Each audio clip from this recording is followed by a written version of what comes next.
Wayanad DCC മുൻ treasurer NM Vijayan ആത്മഹത്യ ചെയ്ത കേസിൽ കോൺഗ്രസ് നേതാക്കൾക്കെതിരെ പരാതി നൽകുമെന്ന് കുടുംബം അറിയിച്ചു. കുറച്ചു ദിവസങ്ങൾ കൂടി കാത്തിരിക്കുമെന്നും നടപടി ഉണ്ടായില്ലെങ്കിൽ പല കാര്യങ്ങളും വെളിപ്പെടുത്തുമെന്നും മരുമകൾ പത്മജ മാധ്യമങ്ങളോട് പ്രതികരിച്ചു. വേണ്ടിവന്നാൽ CPIM സഹായവും സ്വീകരിക്കും. IC ബാലകൃഷ്ണൻ, ND അപ്പച്ചൻ, ഗോപിനാഥൻ എന്നിവർക്കെതിരെ പരാതി നൽകും.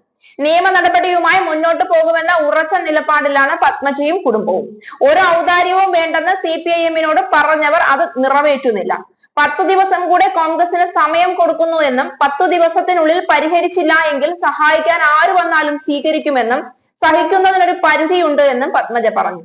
സഹികെട്ടാണ് അവസാനം കത്ത് പുറത്തുവിട്ടത്. വളരെ മോശമായാണ് നേതാക്കൾ പെരുമാറിയതെന്നും കൂടെ ഉണ്ടാകുമെന്ന് പറഞ്ഞപ്പോൾ അത് വിശ്വസിച്ചിരുന്നുവെന്നും അവർ പറഞ്ഞു.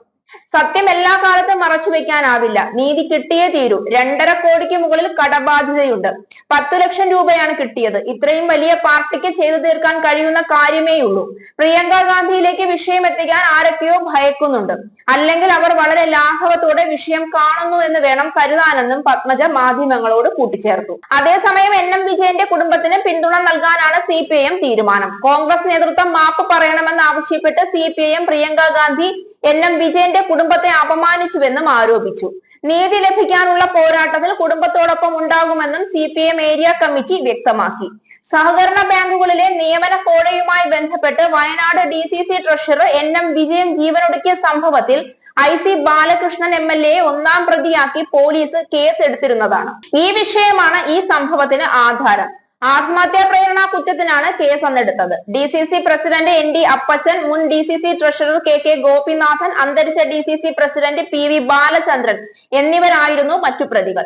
തന്റെ ജീവൻ എന്തെങ്കിലും സംഭവിക്കുകയാണെങ്കിൽ ഈ 4 നേതാക്കൾക്കുമായിരിക്കും ഉത്തരവാദിത്തമെന്ന് വിജയന്റെ ആത്മഹത്യാ കുറിപ്പിൽ വ്യക്തമായിട്ട് എഴുതിയിട്ടുണ്ട്. തുടർന്ന് NM വിജയന്റെ കത്തിൽ പരാമർശിക്കുന്നവരെ പ്രതികളാക്കുകയായിരുന്നു. IC ബാലകൃഷ്ണൻ കേസിൽ ഒന്നാം പ്രതിയാണ്. വയനാട് DCC ട്രഷറർ NM വിജയന്റെയും മകന്റെയും മരണത്തിൽ അസ്വാഭാവിക മരണത്തിനാണ് ആദ്യം കേസെടുത്തത്. ആത്മഹത്യാക്കുറിപ്പ് വന്നതിനു പിന്നാലെയാണ് ആത്മഹത്യാ പ്രേരണ കുറ്റത്തിന് പോലീസ് കേസെടുത്തത്. കേസ് രജിസ്റ്റർ ചെയ്തതോടെ IC ബാലകൃഷ്ണൻ ഉൾപ്പെടെയുള്ളവർ പോലീസിന് മുന്നിൽ ഹാജരാകേണ്ടി വന്നു. അതേസമയം സഹകരണ ബാങ്ക് നിയമന കോഴ പരാതികളിൽ NM വിജയൻ ഉൾപ്പെടെ 6 പേർക്കെതിരെ വഞ്ചനാ കുറ്റത്തിന് പോലീസ് കേസെടുത്തിരുന്നു. താളൂർ സ്വദേശി പത്രോസ്, പുൽപ്പള്ളി സ്വദേശി സായൂജ്, അമ്പലവയൽ ആനപ്പാറ സ്വദേശി ഷാജി എന്നിവരുടെ പരാതിയിലാണ് അന്ന് കേസെടുത്തത്. ഇതിൽ മനംനൊന്താണ് വിജയൻ ആത്മഹത്യ ചെയ്തതെന്നും കേസിൽ വിജയൻ നിരപരാധിയാണെന്നും കാണിച്ച് കുടുംബം അന്ന് മുതൽ വലിയ നിയമ പോരാട്ടമാണ് നടത്തുന്നത്. കേസ് കോൺഗ്രസിന്റെ അഭിമാനത്തെ ചോദ്യം ചെയ്യുന്ന വിഷയമായതിനാൽ കാര്യം നേതൃത്വത്തിനുള്ളിൽ തന്നെ കൈകാര്യം ചെയ്ത് പരിഹരിക്കാനുള്ള ശ്രമവും നടത്തുന്നിരുന്നു. കുറ്റക്കാർക്കെതിരെ കർശന നടപടി ഉണ്ടാകണമെന്നും കുടുംബത്തിന് കൃത്യമായ ആനുകൂല്യം ലഭിക്കണമെന്നും പറഞ്ഞ് കുടുംബത്തിന് ഉറപ്പ് നൽകിയിരുന്നെങ്കിലും അതിന് വരുത്തിയ കാലതാമസവും മന്ദതയും കുടുംബത്തെ നിയമ പോരാട്ടവുമായി മുന്നോട്ട് പോകാനാണ് ഇപ്പോൾ പ്രേരിപ്പിച്ചിരിക്കുന്നത്.